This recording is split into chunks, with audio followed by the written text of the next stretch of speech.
You need to strike where it hurts. So as Vladimir Putin continues to bombard Ukraine, the West has decided his Achilles heel is his hip pocket. Crippling economic sanctions have been imposed not just on Russia, but critically also the inner circle of multi-billionaire oligarchs who supposedly protect Putin's power. Their super yachts and mansions around the world have been seized and their bank accounts frozen. And it's a tactic that appears to be working, with the president's pals now doing the unthinkable and turning on him.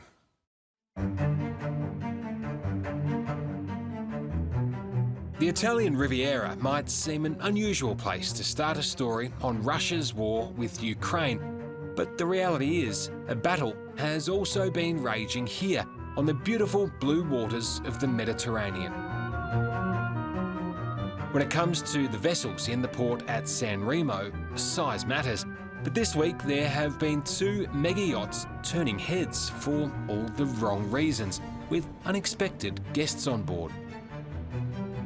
The $400 million Lena and the $100 million Lady M, both owned by Russian billionaires, have been seized by Italian authorities as punishment for Vladimir Putin's invasion of Ukraine. Oligarchs, Russian oligarchs, supported Putin because he was good for business. Not for any business, but for their business. And now suddenly he is bad for business. He is very bad for business. Alex Koronikin used to be one of the richest men in Russia. The founder of the Russian exchange bank, his worth was estimated at close to $500 million. But on a business trip to Hungary in 1992, he was kidnapped by the KGB and his assets in Russia were seized. Alex has since been granted asylum in the United States, where he's once again become a self-made millionaire. Been in America a long time now. Do you watch Russia from afar and just sort of shake your head at what's become of that country? What I see there makes me totally ashamed, outraged, flabbergasted to a certain sense. And of course, the war in Ukraine is the one which upsets me the most, because it's unprovoked slaughter of civilians. And overall, Russia has quickly become a symbol of pure concentrated evil.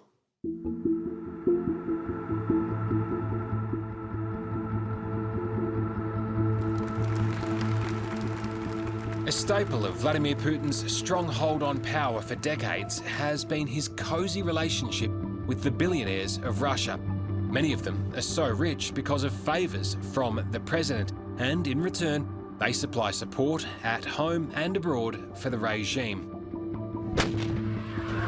But the president's unprovoked invasion of Ukraine is now causing his backers big problems as they become the targets of Western sanctions. It's a bit strange to get your head around. Russia sends tanks into Ukraine and the West responds by targeting yachts on the Mediterranean. They're not just targeting yachts, they're freezing these accounts with hundreds of millions of dollars in them. And that is part of Putin's war chest to prosecute this war. So it is an actual direct hit on the source of some of the funds that make this invasion of Ukraine possible. Brooke Harrington has spent years researching oligarchs and where they stash their money as part of her work as a professor at Dartmouth College in the United States. We've seen in the past 2 weeks that Russian oligarchs are extremely fond of their mega yachts, their private planes, certain kinds of luxury goods like Birkin bags, real estate in specific places like Monaco is a very popular place to have a vacation home.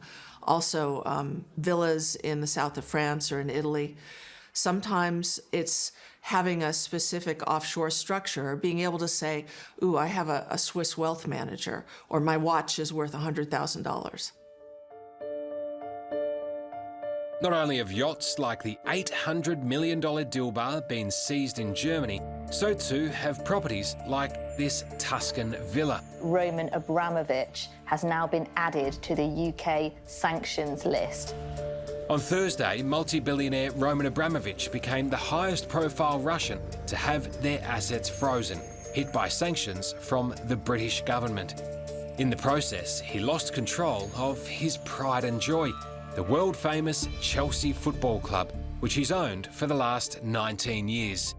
Vladimir Putin made them, but he's in the process of unmaking them all.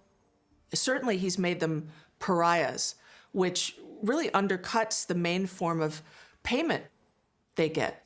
Now, even if they manage to retain any of their fortunes, they're going to be persona non grata, stigmatized everywhere in the world. They can't show any of it off. So what's the point? It's a real conundrum now for these oligarchs. Are they better off with Putin or without him? Absolutely. When only a few days after the Russian invasion of Ukraine, several major oligarchs started speaking out publicly against Putin, I knew something really, really big was up, because the calculus in their heads must be, they know that they're risking losing their fortunes. Putin giveth and Putin taketh away. And they must be thinking to themselves, yes, he could take it all away, but if I don't do something and try and stop this insane invasion, I might lose it anyways. Watching the horrors of war from afar, Alex Kononenko has decided to dangle a carrot for any of Vladimir Putin's allies considering abandoning ship. What he's come up with is bold and unquestionably dangerous. He's put $1 million bounty on the head of Vladimir Putin, sharing this poster on social media stating, "Wanted, dead or alive, Vladimir Putin for mass murder." You've really put your money where your mouth is. Unfortunately, not yet.